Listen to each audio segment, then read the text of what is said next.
The psoas attaches to the lumbar spine. It actually attaches to the front of the lumbar spine.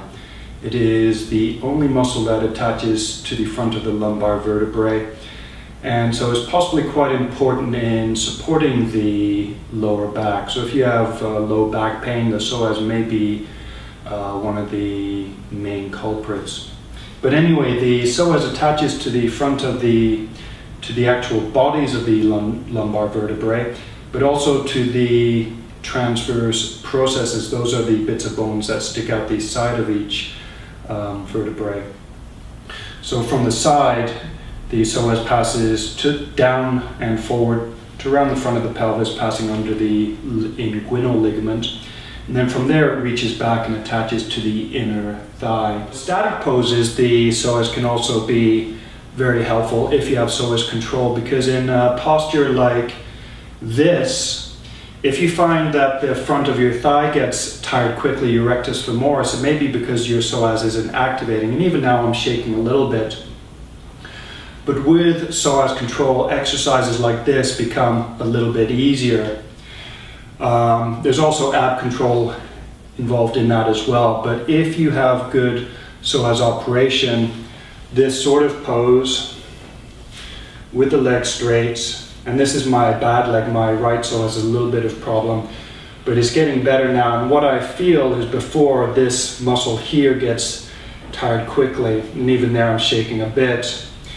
But with improved psoas control, movements like that become easy. The leg comes up, what should happen, according to this idea, is that the psoas fibers actually pull in closer to the spine. Instead of staying like that, they pull in closer.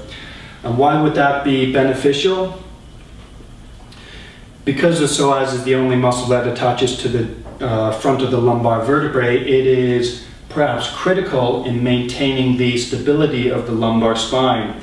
If you get low back pain and the problem is the psoas isn't activating properly, the muscles at the back of your spine, not just the spinal erectors, I forgot the name, but anyway, the muscles that act on the back of your lumbar spine may be trying to contract in an effort to support the lumbar spine because the psoas isn't doing its job. So one structural reason why the psoas might suck in, and I'll go into how it does that in a moment, why it might suck in particularly when the leg is raised, is that when the leg raised, the psoas loses slack. So for a muscle to be able to contract, it has to have a little bit of tension in it. So with the leg raised, the psoas potentially loses that tension, particularly if the upper fibers stretch forward. So by being able to suck into the belly, the psoas still has enough tension both to pull up on the leg, but also to support the front of the lumbar spine. So the idea that I have is that perhaps the fibers that attach to the transverse processes, which are those attachment points are slightly further back, perhaps those fibers act so that when the front of the hip joint is closed, those fibers act to help draw in the psoas towards the lumbar spine. This then makes it possible for the psoas to be useful in a wider or a bigger range of movement. And not only that, if the psoas is sucked in when the leg is raised, it means that it possibly still crosses the front of the pelvis and still acts to press the pelvis back when it is suddenly engaged.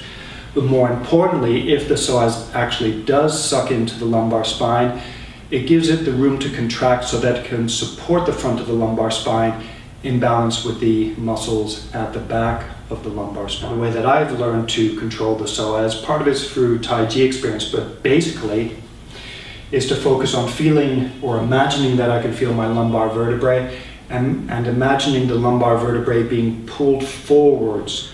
I've used this technique both doing squats and deadlifts in combination with abdominal contraction, and it seems to be working quite well. Again, the basic steps, if you can feel your lumbar spine, is to focus on contracting or pulling your lumbar spine forward. Depending on what you're doing, the position of your legs, you may find that in some instances, depending on exactly how you activate, your abs may activate. Sometimes I find it, particularly if I'm standing tall, my lower belly pulls in by itself. There are other actions you can do in combination with psoas activation, but I'd say for yoga people, Mula Bandha and Uddiyana Bandha. So when you can feel your lumbar vertebrae, when you can focus on drawing your lumbar vertebrae forward and actually feel like they're being pulled forward. And so I should point, even though you're pulling forward, the lumbar vertebrae aren't actually drawing forward. So the idea is like flexing your arm. You don't actually move the bones of the arms, you just squeeze the bicep and the tricep, but you're not focusing, oh, I've got to keep my arm still.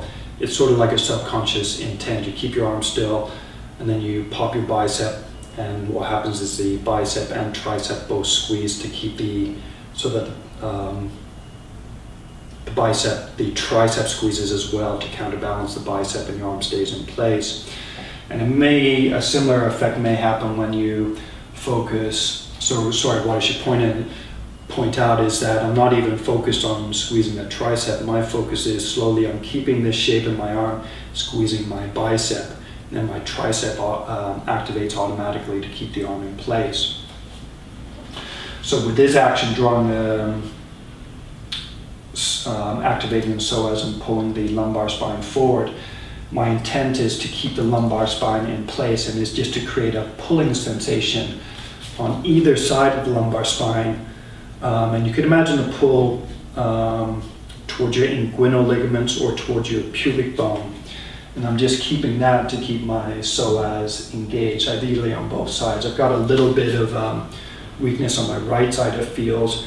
You could also try moving your hips a little bit, maybe slightly varying the curve of your lumbar spine to see how it feels. And the idea here is, if you can deliberately contract your psoas, you can also relax it. So that's my suggestions for psoas control. First of all, learn how to deliberately contract your psoas by drawing your lumbar spine forward. And then in any exercise you do or any activity, you can play around with activating the psoas or deactivating it. A couple of suggestions for better psoas control is learning Mula Bandha or pelvic floor control.